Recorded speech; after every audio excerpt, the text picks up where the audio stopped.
Hola amigos, bienvenidos a esta edición de día sábado del Portal del Villegas que dedicamos a tocar diversos temas según las circunstancias, según lo que se me ocurra, según lo que crea yo, espero que acertando que a ustedes les podría interesar.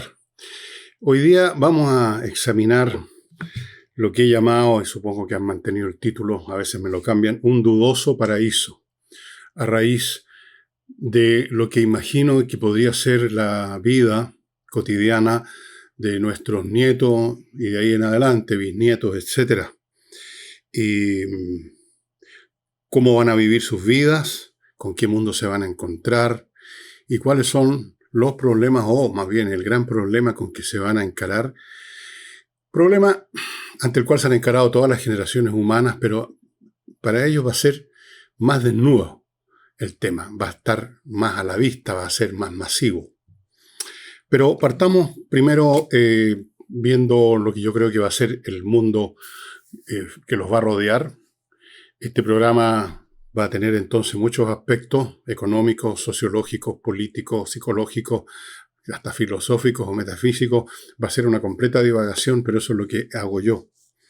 Ustedes verán si les sirve, si los entretiene, si les sugiere algún pensamiento o no.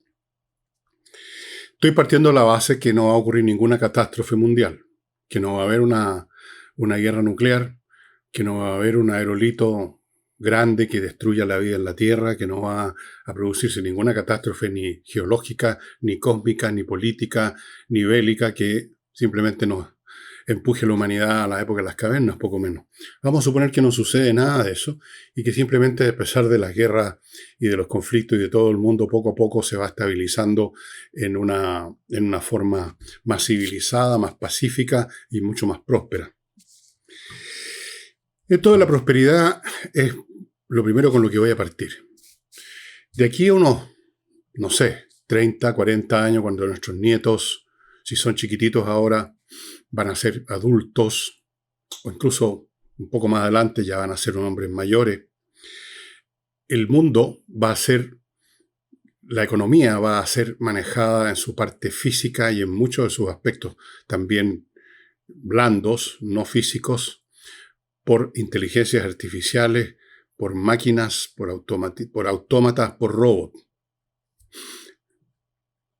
Va a haber, por lo tanto, un sistema económico diferente, porque ya no va a tener sentido muchos de los procesos económicos que ocurren hoy día, simplemente no van a tener ningún sentido.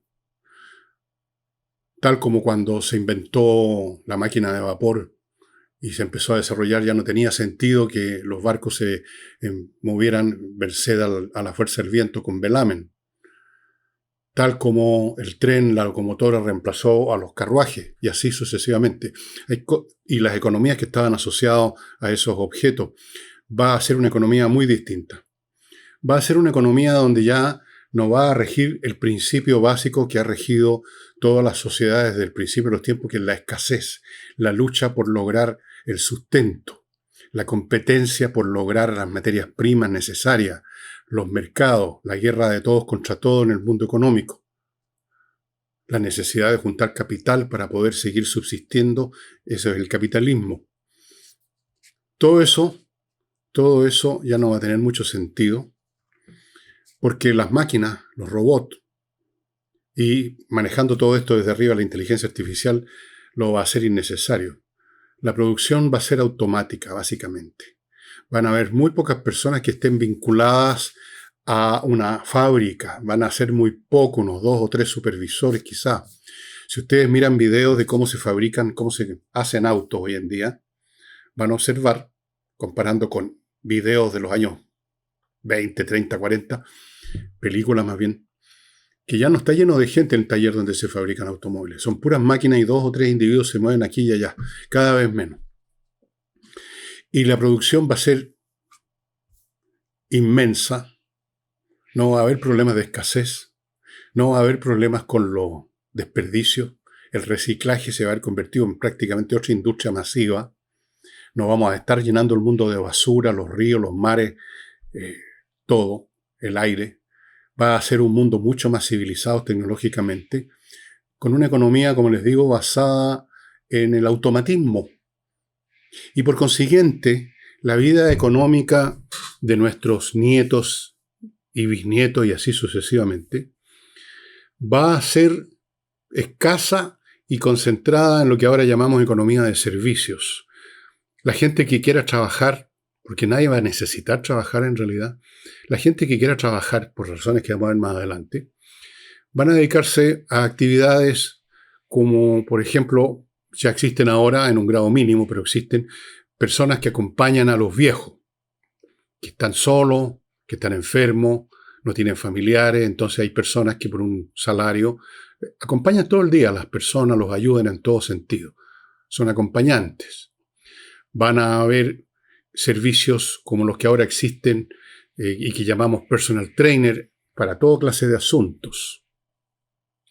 Va a haber todavía actividad en el mundo del entertainment para los seres humanos, aunque también vamos a empezar a ver películas a nuestros nietos en que todos los actores son en realidad construcciones de inteligencia artificial.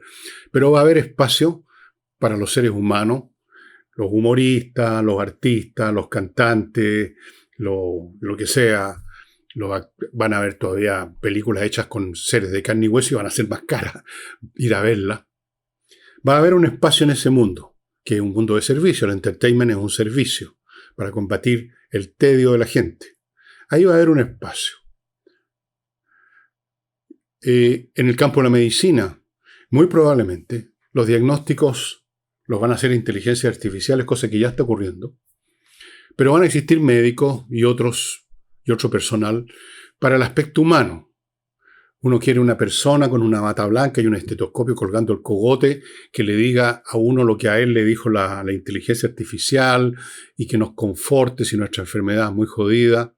Pero probablemente tampoco van a haber enfermedades muy jodidas en esa época. Estamos hablando, recuerden, 40, 50 años más. Probablemente hasta el cáncer va a ser vencido, espero, como muchas otras enfermedades que ya han sido vencidas. Bueno, pero ahí va a haber un campo para los seres humanos. Y así, pero cada vez más concentrados en servicios, en atención personal, y muchos simplemente no van a trabajar. Todo el mundo va a contar, creo yo, con lo que ahora llamaríamos un ingreso mínimo garantizado, que es una especie de balbuceo de lo que viene. Todas las personas, por el hecho de ser seres humanos, van a tener un ingreso asegurado para vivir, incluso si no trabajan, si no tienen, digamos, un salario en alguna empresa, en alguna parte. Van a recibir y con eso van a poder vivir, comprar lo que quieran. Va a haber abundancia. Va a ser un mundo de abundancia, no de escasez. Un mundo limpio, tecnologías limpias. Se van a haber superado muchos de los problemas que ahora hay de contaminación. Pero, y aquí viene el problema. El problema que se va a presentar a estos nietos y bisnietos nuestros, que van a tener resuelto el tema económico, etc. Entre paréntesis, entre las actividades que van a estar disponibles para los seres humanos, están también las académicas. A pesar de que en ese campo también las inteligencias artificiales nos van a estar dando cancho, tiro y lado. Pero uno va a poder dedicarse, si quiere, a estudiar lo que quiera. Va a tener todo el tiempo del mundo para estudiar lo que uno se le dé la gana, lo que uno tenga capacidad para estudiar. Van a haber todavía actividades pedagógicas a todos los niveles donde haya seres humanos, pero muy apoyados por la inteligencia artificial. La educación va a cambiar mucho. Olvídense del aula con 30 alumnos y un profesor anotando en un pizarrón, eso ya se va a haber ido, pero van a haber instancias en que va a haber personal humano atendiendo a niños y a jóvenes. Vuelvo para atrás. Las personas van a tener un ingreso garantizado. Se va a vivir algo así como quizás sea el sueño de los comunistas, con la diferencia que en vez de ser una sociedad sin Estado como ellos imaginan, va a ser una sociedad con un superestado. Un superestado en buena parte también, manejado o apoyado fundamentalmente, esencialmente, por inteligencias artificiales. Pero claro, los políticos van a existir, la gente que se mueve en ese ámbito, No me imagino que la gente quiera ver un computador, digamos, dirigiendo los asuntos, aunque esté detrás de muchas decisiones, pero el rostro, el mascarón de prueba van a ser humanos. Entonces va a ser un mundo pacífico, creo yo, rico, más saludable, más limpio, más tranquilo. Todo esto, si no hay una catástrofe, todo esto, por supuesto, es el escenario ideal que estoy pintando. Puede que en medio de este mundo próspero igual haya algunos conflictos bélicos y probablemente los va a haber por razones que vamos a ver más adelante, relativos a la condición humana. Dicho sea de paso, y esto es como un paréntesis, estuve ayer leyendo una información relativa a una persona, un norteamericano, que ha tenido una serie de experiencias muy peculiares supuestamente con entidades extraterrestres, tan serias y tan importantes que el caso de él ha sido investigado y está siendo todavía examinado por agencias como la CIA, el FBI, etc. Y entre otras cosas que este señor dice que se le ha comunicado, vamos a suponer que es cierto, o supongamos que no, pero igual cuento la historia. Entre otras cosas, este señor dijo que se le había comunicado que en abril de este año, o sea, en un mes más, se va a producir cierta conjunción cósmica de una estrella, de cierta constelación, que se va a alinear con el punto hacia donde mira, creo que ese monumento egipcio, ¿cómo se llama? El de Gizeh. Y se va a empezar a producir un cambio en la mentalidad humana. Vamos a ponernos menos belicosos. Vamos a desarrollar eso que llaman la espiritualidad, sea lo que sea. Y va a empezar esto gradualmente a cambiar. Así que lo pongo como un detalle adicional para, digamos, enriquecer esta exposición mía. Y antes de continuar con cuál va a ser el gran problema con que se van a enfrentar esos nietos nuestros, esos bisnietos, a pesar de su condición de comodidad económica, de tranquilidad, de no tener que estar pensando en juntar plata para pagar las cuentas, etc. Antes de eso, les voy a contar de Mr. Transfer, que es una empresa de transporte de personas, cita en Viña, atiende a la gente de la quinta región, para traerlos normalmente viajes al aeropuerto. Pero hay grupos de personas que han contratado sus servicios para otras destinaciones, por supuesto. Simplemente esto es lo que más ocurre, lo que más hacen. ¿Cuál es la gracia? Primero, los vehículos son anchos, amplios, cómodos. Caben 6 personas, 6 pasajeros más el chofer. El chofer es un profesional que conduce con cuidado, no hace tontería. El vehículo, repito, es cómodo. Son muy puntuales. Usted los cita a las 4:12 minutos y 10 segundos de un día martes para ir al aeropuerto y ahí van a estar a esa hora. Usted los cita a otra hora rarísima o a cualquier hora en un día festivo, ahí van a estar en la puerta de su casa, puntualísimo. También, si acaso usted los contrata para que lo esperen en el aeropuerto al regreso de su viaje, ahí van a estar a la salida esperándolo. Son muy eficientes, han hecho ya la última vez que supe el dato eran más de 1000 viajes, y eso que partieron recién como empresa en febrero del año pasado. O sea, llevan un poquito más de un año, así que deben tener bastante más de 1000 viajes. Han sido muy eficientes, han sido muy exitosos, y es mucho más cómodo, yo creo, viajar al aeropuerto de esa manera, sin estar pensando y preocupándose de dejé el auto, a ver cómo me lo encuentro, si es que lo encuentro al regreso, cuánto me va a costar el estacionamiento, y si el viaje es muy largo, no vale la pena. Entonces, mrtransfer.cl, ahí ubica esta empresa. ¿Okay? Continúo con Insight. Insight es una empresa, amigos míos, que se dedica a hacer que su empresa lleve a cabo un cumplimiento tributario perfecto en términos de lo que exige el Servicio de Impuesto Interno, en términos de su carga financiera, o sea, no estar pagando de más, tampoco de menos, que se traduzca en multa y otras cosas por el estilo. Optimiza la carga fiscal, protege su patrimonio y si usted evita riesgos tributarios, obviamente, Y si usted tiene problemas con el impuesto interno, se los va a regularizar. Tiene un servicio de diagnóstico y auditoría tributaria, a ver cómo lo está haciendo usted. Y tienen una enorme experiencia, tienen como 15 años en esto. Y yo les aseguro, amigos, que funciona bien. Si no, no habrían estado 15 años en el mercado. Y este tema de la tributación, que ya no se nos viene a todos encima, es complicado. A veces muy a menudo cambian las normas. Y entonces, si uno tributa mal, porque el contador común y corriente que tenemos se equivocó, el que paga el pato es uno, no el contador. Así que insightchile.cl. Continúo con el polvito este que ustedes saben, se llama oxibiota. Usted lo vierte en un recipiente con agua, un litro pongamos. Al cabo de una media hora se ha criado ahí una colonia de bacterias anaeróbicas. Y con ellas, ya sea que usted lo vierta en un fregadero o lo vaporice en una superficie, usted destruye los malos olores. ¿Por qué? Porque estas bacterias aniquilan otras bacterias que se llaman anaeróbicas, que son las que inician el proceso de descomposición de la materia orgánica, que es lo que produce el mal olor. O sea, van a la raíz del problema, eliminando esa raíz, no puede haber malos olores.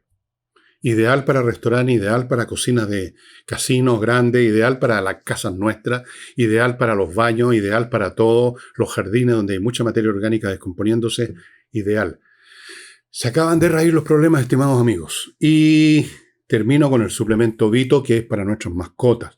Una cucharadita de este suplemento en donde usted le pone la comida normal, los pellets normalmente, y sus mascotas van a estar en mucho mejor estado de salud, muchas menos visitas o ninguna al veterinario, todos contentos. Bueno,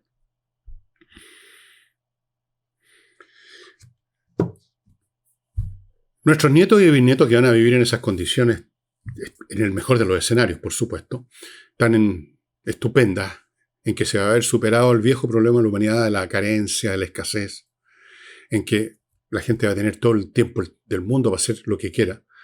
Bueno, se van a enfrentar a ese problema, a todo el tiempo del mundo. Se van a enfrentar a su propia condición, a la condición humana. Se van a enfrentar a esa situación que desde el punto de vista psicológico, subjetivo, se manifiesta como tedio, aburrimiento, que luego y muchas veces se convierte en disgusto por la vida, desesperación. Porque la condición humana es de tal naturaleza, porque tenemos conciencia, que la vida en estado, llamémoslo de reposo, para ponerlo en el caso extremo, es inviable, es intolerable. No podemos simplemente, como Buda, estar tranquilos contemplando.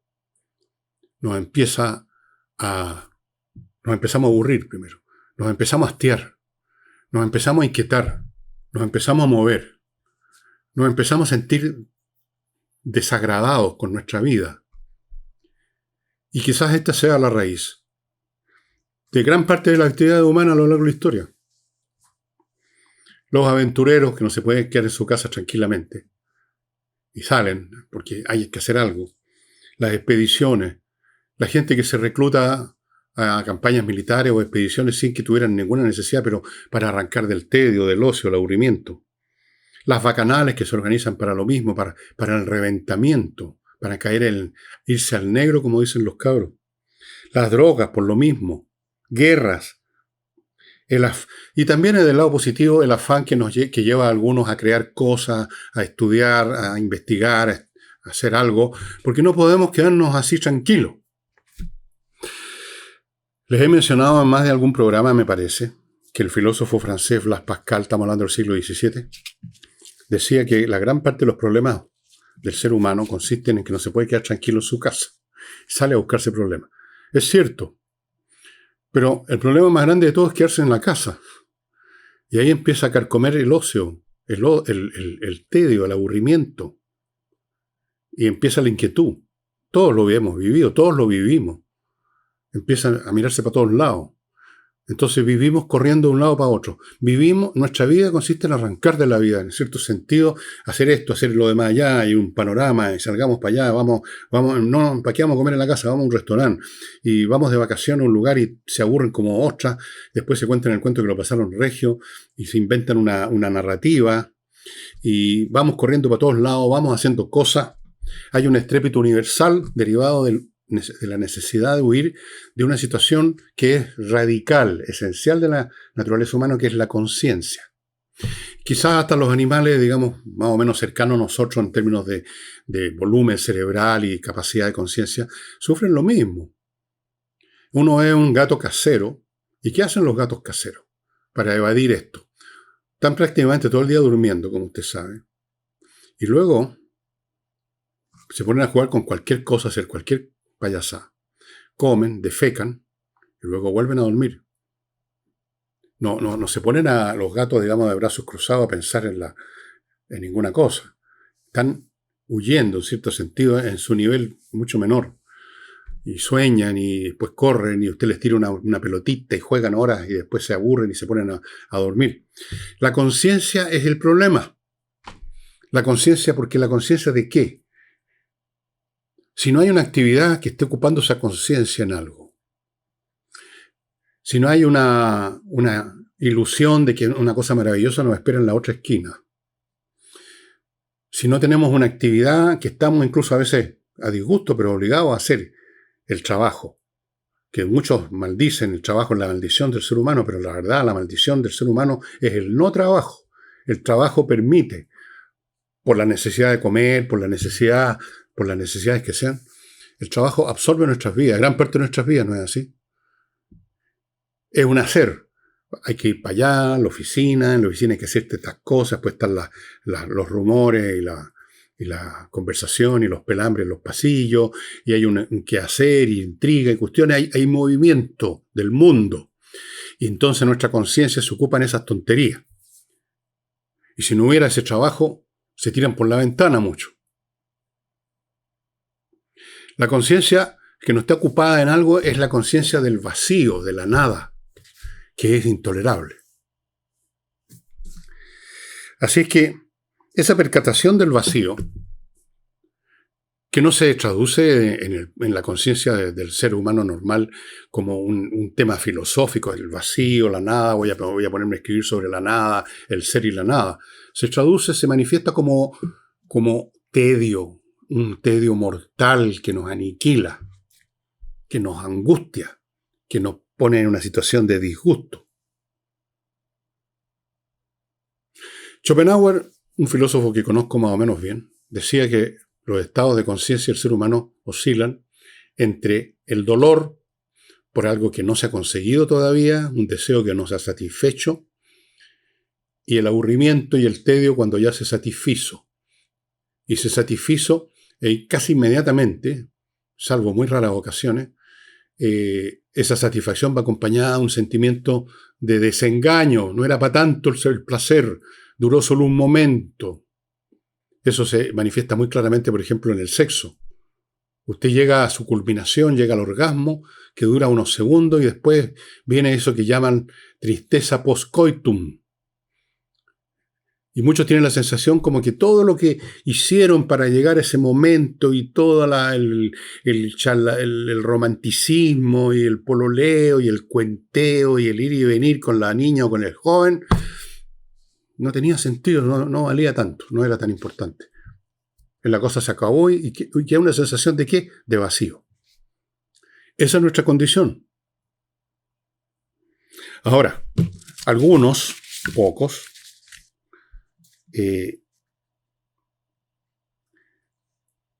combaten eso de una forma un poco menos pasajera, transitoria e insatisfactoria, como es, digamos, el jale de una droga o del sexo. Y son personas que están todo el día o gran parte de su vida haciendo algo, pensando, escribiendo, investigando un tema, dedicados a la vida académica, que es una vida que parece ser, yo no soy académico, pero por lo que sé de los académicos que leo en los libros de historia y otros, Los académicos tienden, no todos, a ser muy longevos porque viven en un estado de satisfacción mayor, pareciera. Entonces hay una montonera de nonagenarios en el mundo de los historiadores, como lo cuento en algunos de mis libros. Hay una tercera opción que se da rarísima vez, que nos permite, que hace que esta conciencia no sea la conciencia del vacío. Son raras veces, son muy pocas veces, por momentos. Se requiere que las estrellas se alineen de una manera muy adecuada. La alergia. ¿Cuál es esa tercera opción? Se las voy a contar después que me haga cargo, amigos, de mi segundo bloque con el arquitecto Diego Sándor, que distrae sus ocios diseñando y construyendo casas completamente distintas a las que usted ha visto, conoce y quizás donde ahora vive.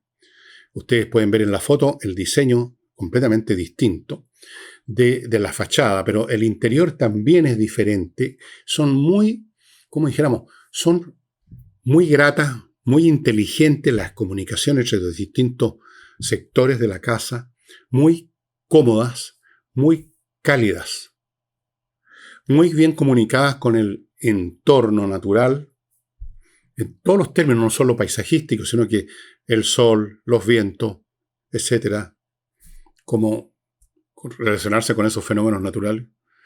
Y además este hombre se mete en la construcción, una vez que ha sido aceptado un proyecto, con los viejos de la construcción desde el primer día. También remodela y pone en esa remodelación todo su talento. El arquitecto Diego Sándor hace todas estas cosas en la región de los lagos, él lo está esperando para un proyecto que usted tenga.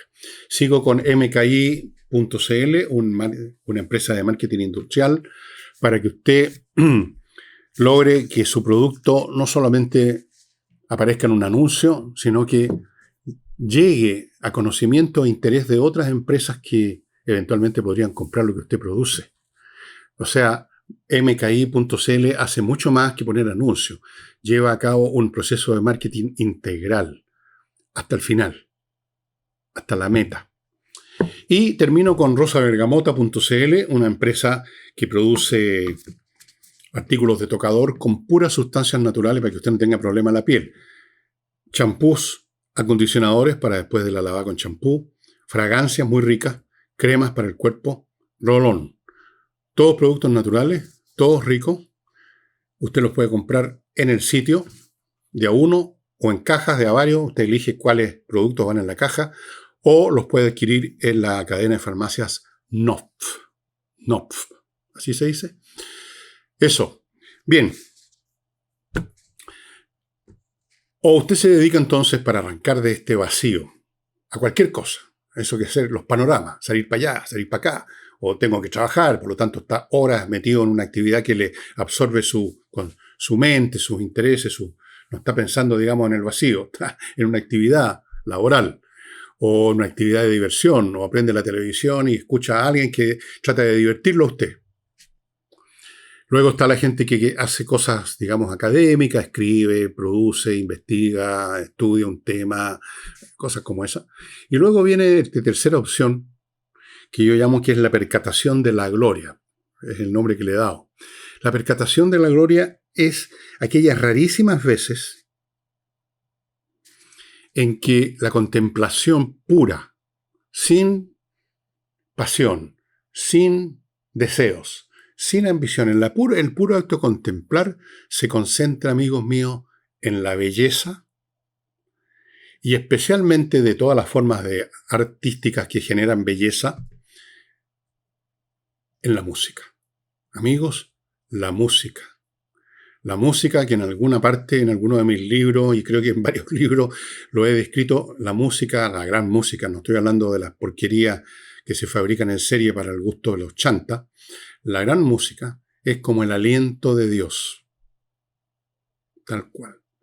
Y cuando uno se deja invadir por la belleza de la gran música, entonces es un momento de gloria. Es un momento en que uno capta, como dijéramos, del sentido del mundo. Lo que antes era vacío, Esa sensación de vacío que produce el aburrimiento, que no hay qué hacer, no sé qué hacer, como dice la gente. Y ahí están dándose vuelta, vacío. Ese vacío se convierte en sentido. Todo se explica sin palabras. Cuando usted escucha con concentración, realmente escuchando y no meramente como música de fondo, cuando usted realmente escucha, voy a poner un ejemplo cualquiera, podría poner 1.000.000 de ejemplos. A ver, el comienzo, por ejemplo, cuando uno está con la mayor concentración, después uno se puede cansar un poco, porque es una obra larga. Cuando comienza con esas primeras notas, el arte de la fuga de Johann Sebastian Bach. O cuando usted llega al momento culminante en el último movimiento de la Sinfonía Júpiter de Mozart. Y podría poner muchos ejemplos. O cuando usted escucha un momento culminante en una improvisación de un gran músico de jazz. El momento en que todas las líneas se juntan y estallan en su esplendor. En ese momento, usted está no captando el vacío, sino captando la gloria. ¿La gloria de qué? Bueno, usted verá la gloria de Dios, la gloria de la creación, la belleza del mundo pese a todo.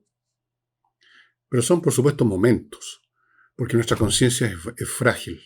Yo escucho mucha música, sé música, estoy acostumbrado a escuchar música, pero igual me canso en un momento dado.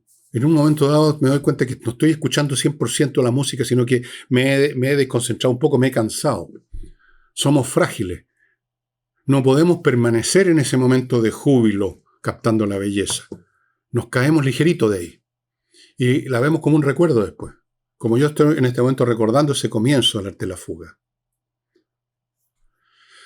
Ojalá yo pudiera mostrarle estas cosas bien en el programa, pero no se puede. Hay temas legales, que esto, que lo demás allá.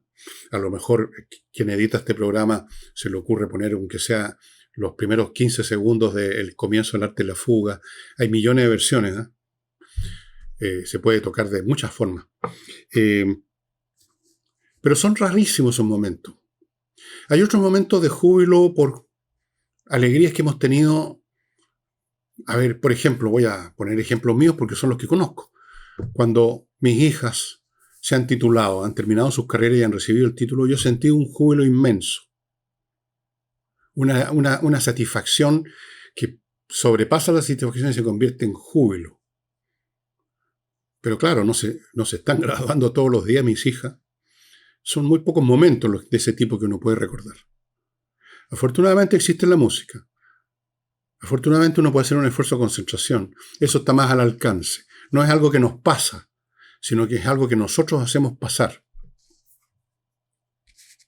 Entonces eso va a estar a disposición de nuestros nietos también. Y quién sabe qué cosas se van a crear en la tecnología que permitan que el cerebro humano, tan frágil, tan limitado, tenga un mejor acceso a esos momentos de gloria. Pongamos, voy a inventar algo, que nos ponemos una especie de auricular con unos sensores, alguna cosa, y en el momento en que estamos escuchando el arte de la fuga, podemos concentrarnos todo el tiempo y podemos sentirnos como el propio compositor Johann Sebastian Bach cuando componía eso. Y podemos llegar entonces a una gloria que es más poderosa y más duradera. Tal vez. Y desde luego no me cabe ninguna duda que en un plano más rasca van a existir montones de entretenciones mucho más inmersivas que ahora ver una película o jugar a estos juegos, digamos que uno es el protagonista, uno se va a meter adentro de una película quizá. Pueden haber muchas formas, van a intervenir el cerebro con algún aparato para que tengamos una aventura increíble, nos convertamos en Superman. Pero todo eso está en el campo del entertainment. Y van a tener que inventarse esas cosas. Yo, por ejemplo, cuando veo a la gente hoy en día en los lugares públicos, a prácticamente todos, y digo prácticamente todos porque los he contado. La última vez que viajé, cuando fui al sur de vacaciones en febrero, pasé por el aeropuerto, ¿no es cierto?, de ida y de vuelta. Y hay que esperar el embarque. Y ahí está la gente sentada. Y yo les digo que todos los que vi sentados estaban mirando un celular, estaban así, o escribiendo algo, o viendo algo. Todos. No había nadie con un libro, A nadie. No había nadie sentado sin nada, simplemente en la postura tranquila y de reposo de alguien que está pensando. No, todo eso. Y pensé, y he pensado en otras oportunidades, ¿qué haría el mundo ahora si no existieran los celulares? Bueno, ¿qué hacían antes? Y ahí está la música de fondo que ponían siempre en los lugares de espera. ¿Se acuerdan? Una música anodina, que no significa nada, pero que sirve para meterle un contenido al cerebro. O se ponían a hojear revistas o diarios, o a conversar unos con otros, hacían más vida social que ahora. O empezaban a mirar para todos lados, iban a alguno de estos lugares que hay en los aeropuertos para comer o tomar algo a 10 veces el precio normal por hacer algo. Comer es hacer algo. Ahora es el celular, que ya no es un celular, esto ya no es un teléfono, un aparato que sirve para comunicarse con otra persona cuando lo necesitamos. No, eso no. Es lo mínimo. Ahora es el alter ego de las personas. Ahí están. ¿Qué cosas mejores que esta van a existir? Pero aquí cumplen el mismo papel. Seguro que van a existir, para que la gente no se percate del vacío. Y yo dije en un momento dado de este programa, que no sería raro, que iban a haber de todas formas conflictos bélicos, porque en medio del ocio y la rabiosidad y el deseo de hacer algo, de repente una aventura militar no deja de ser interesante, porque uno ahí arriesga todo, ¿no? No es como un juego que no le pasa nada a uno, sino que uno realmente está arriesgando el pellejo, como hace la gente que se dedica a deportes peligrosos, riesgosos. En la parte entretenida de ellos parece ser esa fracción, esa dosis de riesgo que existe. Entonces se tiran en parapente, se tiran en paracaídas, a pesar de que el riesgo es mínimo, en los paracaídas casi cero, en los parapentes bastante más grandes, o se dedican a las carreras de auto, alguna cosa. O salen a matar animales, cosa que no tiene ningún riesgo solo para los animales. Bueno, así que esos nietos nuestros van a estar bien alimentados, no van a tener enfermedades casi, van a vivir en paz, pueden levantar a las 12 del día si quieren, pero van a estar encarando la nada, el vacío. Así que de inmediato salió del baño corriendo a conectarse con esos aparatos o corriendo a su escritorio a seguir escribiendo alguna cosa o alistándose en una aventura de alguien que va a viajar al planeta Marte y es súper peligroso. ¿Quiénes son los voluntarios? Una tremenda cola. Interesante, ¿no? Y detrás de todo esto, manejando todo esto, aunque no sea, o sea, todos lo van a saber, pero van a haber apariencias humanas, la inteligencia artificial y los robots. Ya ahora usted habrá visto en la televisión, en la información, en YouTube, hay muchos sitios donde están estas cosas, robots con forma humanoide. Unas figuras con brazos, cabeza, rostro, un rostro de plástico, pero en fin, rostro, piernas, que caminan, que conversan, que hablan, que pueden con sus brazos hacer cosas complicadas como agarrar un vaso y echarle una bebida y servírselo a usted. Van a ver de esos robots en las casas, de algunos. En 50 años más no sé hasta qué punto se va a ver eso perfeccionado, pero creo que muchísimo. Y se va a ver divulgado, no sé si tan masivamente, pero ya no va a ser tan raro. Va a ser como un poco comer a los autos en Chile en los años 50-60. Van a ver un número sustantivo, no mayoritario como ahora, pero van a ver. Y las casas van a ser casas inteligentes. Van a ver todas estas cosas que nos van a estar detrás de nosotros, a veces por encima del hombro, manejando nuestros asuntos. Como ya lo están haciendo las inteligencias artificiales para muchas personas. ¿Quién de ustedes, si ha tenido que escribir un currículum para enviar en una solicitud de trabajo, quién de ustedes no ha recurrido a que se lo redacte la inteligencia artificial? Interesante, ¿no? Ese va a ser el mundo de nuestros nietos. Ese va a ser el mundo de nuestros bisnietos con toda seguridad y desde luego de nuestros tataranietos y de ahí en adelante si el mundo no se acaba antes por alguna catástrofe de gran calibre. Así que uno se queda un poco en duda. Ese mundo que he descrito al principio, sin problemas económicos, de salud, etcétera, limpio, sin contaminación, ¿es el paraíso o es un paraíso, un dudoso paraíso? ¿Seremos capaces alguna vez de vivir los seres humanos en el paraíso? No. No. Imposible. Bueno, los creyentes creen que sí, los católicos tienen un paraíso, usted es una buena persona y se va al paraíso. Pero fíjense ustedes una cosa interesante. En la religión católica y cristiana, que yo conozco bien porque soy cristiano, hay muchas definiciones, detalles, obras literarias, etcétera, sobre el infierno. Detalles acerca de las torturas, que el fuego, que esto, que le aprietan las uñas con alicate, hay pinturas sobre el infierno. En la iglesia de la Edad Media estaban llenas de vitrales y otras amenazando con el infierno, con toda clase de ilustraciones. Pero no hay nada sobre el paraíso. Cero. No tenemos idea cómo podría ser ese paraíso. Es imposible definir un paraíso, ¿no es cierto? En otras religiones hay un paraíso concreto, carnal. En el paraíso de los vikingos, el Valhalla, el tipo se moría, casi todos eran guerreros, era la profesión de ellos. Entonces, el paraíso consistía, el Valhalla, el otro mundo. Usted estaba todo el día peleando en guerras permanentes, porque eso era lo que les gustaba. Lo mataban, pero resucitaba el tiro. Y en la noche había un festín, con los mismos con que había peleado con todo el mundo. Y al otro día se reiniciaban las hostilidades y así era, que yo lo encuentro aburrido, era eternamente. Pelear, comer, fiestear, pelear otra vez y así, hasta el fin de los tiempos. Entiendo que el paraíso islámico también tiene cosas bastante concretas. El paraíso cristiano, nada. No sabemos nada en qué es lo que hay dentro del paraíso cristiano.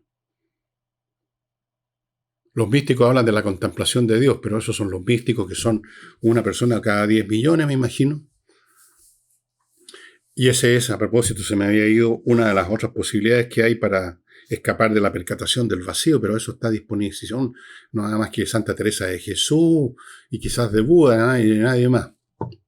Bueno, eso es, estimado amigo, lo que yo veo que va a ocurrir. No podemos escapar de nuestra condición, así en nuestra condición. No podemos superar nuestra condición desde nuestra condición, tenemos que arrancar de ella, no superarla, arrancar. Y ahí están las opciones que les dije que han existido siempre y van a existir de otra forma, más perfeccionada en el futuro. Pero no va a ser resuelto el tema metafísico, digamos, del alma humana, la condición humana. Yo tenía un amigo que ya falleció. Conversamos muchas veces de este tipo de temas, como seguramente usted lo ha hecho con sus amigos alguna vez. Y él me decía que lo mejor que le puede pasar a una persona al morir es que realmente muera, que no haya nada. Cualquier cosa que haya es volver a plantear todo el mismo problema de nuevo. Si usted vuelve a nacer sin tener idea de lo que fue antes, o sea, no una reencarnación, sino que simplemente está otra vez vivo, está otra vez, digamos, en el mundo. Vuelve toda la historia a repetirse. ¿Cuál es la ganancia? Así es que decía, lo mejor es la nada completa, total y absoluta. Tal vez. No sé. Bueno, amigos, para mañana, domingo, no tengo claro qué voy a hacer. Estas cosas se me ocurren generalmente en el último momento, 10 minutos antes de hacer el programa, y en los últimos 5 minutos corro a ver si tengo algún libro o cosa que mostrarles. Y ahora, el único que les puedo mostrar, que debía haberse lo mostrado hace rato, pero me fui embolada con el tema, es Resurrección, que lo está esperando en elvillegas.cl/tienda. Segunda edición, la primera se fue rápido. También hay una segunda edición de Para no tirarse por la ventana, que es muy entretenido ese libro, y que tiene que ver con lo que estoy conversando. Que cómo no tirarse por la ventana, cómo tener un mínimo, por lo menos, algunos indicios de felicidad en este mundo, por lo menos cómo evitar los malos ratos y las infelicidades. De eso trata Para no tirarse por la ventana. Y trata de lo que espero que empecemos a vivir en Chile ahora con el nuevo gobierno. Y eso sería todo, estimados amigos. Muchas gracias por su atención. Los espero mañana. Chao.